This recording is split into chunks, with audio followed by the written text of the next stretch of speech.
जो चले गए उनको छोड़ दीजिए। चेन्नीतल्ला जी ने उनको गद्दार बोला, कुछ गद्दार थे, कुछ डरपोक थे, जो भी थे वो चले गए।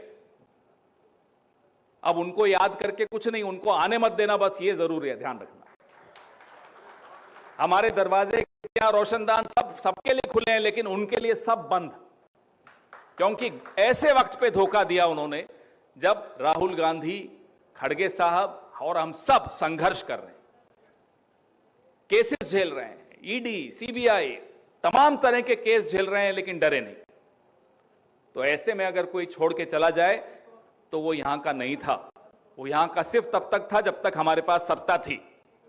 अब जब सत्ता वापस आने वाली है तो इन सबको मौका मिले जिन्होंने उन लोगों को नेता बनाया था।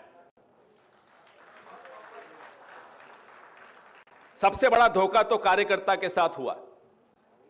ये जो जिंदाबाद कर करके जिन्होंने मंत्री, एमएलए, एमपी, मंत्री बना दिया, सबसे बड़ा धोखा आपके साथ हुआ। और उस धोखे का बदला आपको क्या करना है बताइए, क्या लेना है, कैसे लेंगे आप? जिस पार्टी में वो गए हैं, जिस सीट पे वो लड़ेंगे, उन्हें हराइए, फिर उनका मुंह देखने में बड़ा मजा आएगा आपको, और पिछले 10 साल का संघर्ष का हिसाब वहीं हो जाएगा। अब 17 तारीख आ ही रही है, हमारी भारत जोड़ो न्याय यात्रा भी यहां आ रही है। एजेंडा इतना अच्छा दिया, पूरे देश की राजनीति की दिशा, नौजवानों को आपने पहली नौकरी पक्की और भर्ती भरोसा कहकर आपने दिशा बदल दी। ये करते रहें जो करना है, आपने एजेंडा सेट कर दिया है।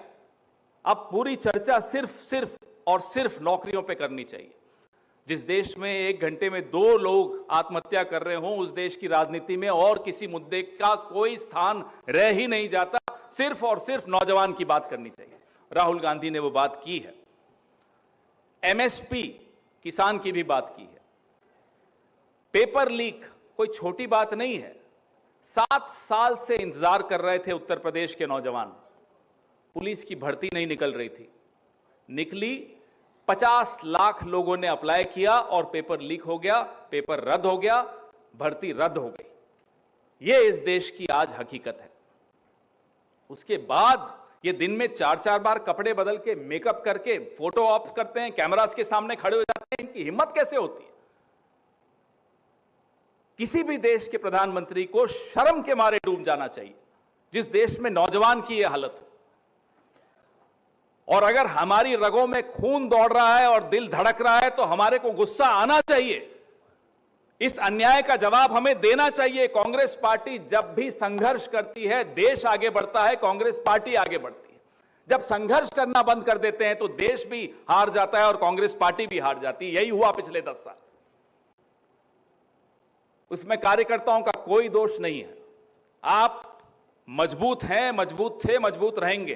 दोष हम में से कुछ नेताओं का है, जिन्हें मालूम ही नहीं है कि हमारे पास ताकत क्या है। ये है ताकत कांग्रेस पार्टी की। बिना सत्ता के, बिना ठेके, बिना टेंडर, बिना किसी काम के आप लोग लगे हुए हैं कांग्रेस पार्टी की सेवा के लिए, उसको मजबूत बनाने के लिए। इससे ज्यादा हमारी अच्छी किस्मत क्या हो सकती है, जिस पार्टी को ऐसे कर्मठ कार्यकर्ता मिल जाएं। उसमें अगर कोई कमी है तो कुछ नेताओं में कमी है, और वो नेता छट रहे हैं, छटनी हो रही है, जा रहे हैं। हमारे बड़े नेताओं का दिल बहुत बड़ा है। राहुल गांधी का दिल बहुत बड़ा है, खड़गे जी का दिल बहुत बड़ा है, सोनिया जी का दिल बहुत बड़ा है। माफ कर देते हैं कि चलो बैठे हैं, बैठे रहने दो, लेकिन अपने आप छटनी हो रही है। जो काम उन्होंने नहीं किया वो अपने आप हो रहा है, जा रहे हैं लोग, कचरा साफ हो रहा है, होने दीजिए।